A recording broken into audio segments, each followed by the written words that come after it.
क्या आप देश और दुनिया की खबरों से रह जाते हैं बेखबर? तो सब्सक्राइब कर लीजिए हमारे HT न्यूज चैनल को और बेल आइकॉन को दबाना मत भूलिएगा। ये हमारे एहतजाज का मकसद ये है कि मौजूदा जो हाल में लोकसभा में बिल पास हुआ है, जिसमें NRC और कैप के बारे में जो कुछ दस्तूर की तरमीम ये लोग कर रहे हैं, उस पर हम एहतजाज करते हैं। और हम जो कुछ ये अमल हमारे सिर्फ मुसलमानों के लिए इन्होंने एक निशाना बनाया है और दीगर मज़ाहिब के लिए उन्होंने आज़ादी दी है, हमको इस पे हुकूमत से सख्त इस हुकूमत की हम सख्त इस पे मज़म्मत करते हैं। और आप तमाम से ये बात हुकूमत तक पहुंचाने की ख्वाहिश रखते हैं कि जो मौजूदा हालात में ये जो फैसले कर रही है, ये मुल्क को तोड़ने के फैसले हैं, मुल्क को जोड़ने के फैसले नहीं हैं। और हम तमाम चाहते हैं कि एक होकर हम सब मिलकर इस बिल की मुखालिफत करें। और इसी सिलसिले में ये आगाज़ है। इंशाअल्लाह फिर इंशाअल्लाह हफ्ते के दिन हम यहाँ संडे के दिन सुबह में नमाज फजर में इंशाअल्लाह दुआया इज्तिमा भी रखे हैं और फजर की नमाज के साथ यहाँ हम दुआ भी करेंगे। उसमें भी नौजवानों से और ख़ास बुजुर्गों से हमारी गुजारिश है उसमें भी शरीक हो। और हमारे मोहतरम तशरीफ़ लाए मौलाना शब्बीर साहब के फर्जन वो आपसे खिताब करेंगे। मौलाना, जब तक कि ये बिल वापस न लिया जाए क्या एहतजाज जारी रहेगा? इंशाअल्लाह एहतजाज जारी रहेगा।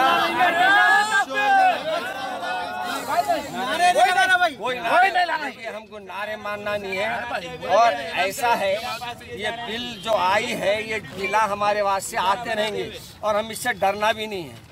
ऐसे लोग आते रहेंगे, ऐसे हम बहुत से देखे हैं। ऊपर बैठने वालों को और देखेंगे कितने बैठने वाले हैं, तो हमको इन पे वो नहीं है। अल्लाह इंशाल्लाह हमारी मदद करेगा और अल्लाह हमारे लिए रास्ता निकालेगा।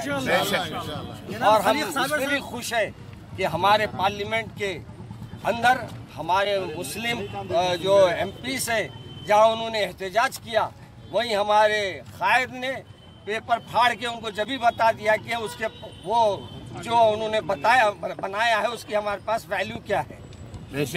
दो बातों में बात खत्म हो गई। अस्सलाम वालेकुम। मैं सलीक अहमद साबिर, जनरल सेक्रेटरी जमीयत उलमा तेलंगाना आंध्र प्रदेश।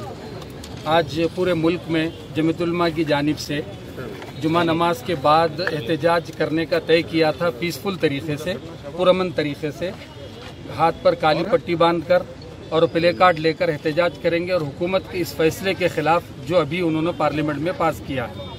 तो हमारा ये मानना है ये फ़ैसला अनकॉन्स्टिट्यूशनल है, दस्तूर के ख़िलाफ़ है। और दूसरा हमारा ये मानना है कि जो कौमें या मज़हब यहाँ बसती है उन लोगों के बीच में तफरीक़ा डालने की कोशिश करना है। तो हम ये कोशिश कर रहे हैं कि पूरे मुल्क में अल्हम्दुलिल्लाह से आज जमीयत उलमा के ऐलान पर पूरे मुल्क में 5000 से ज़ायद मुकामात पर जो है एहतजाजी धरने हो रहे हैं।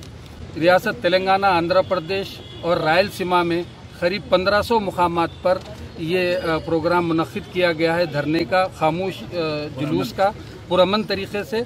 और एक मेमोरेंडम कलेक्टर के हवाले कर रहे हैं प्रेसिडेंट ऑफ इंडिया के लिए। जैसे मौलाना ने कहा कि ये जो कानून लाया गया है, ये जो बिल लाया गया है, ये मुल्क के मफाद में नहीं है, मुल्क के ख़िलाफ़ है।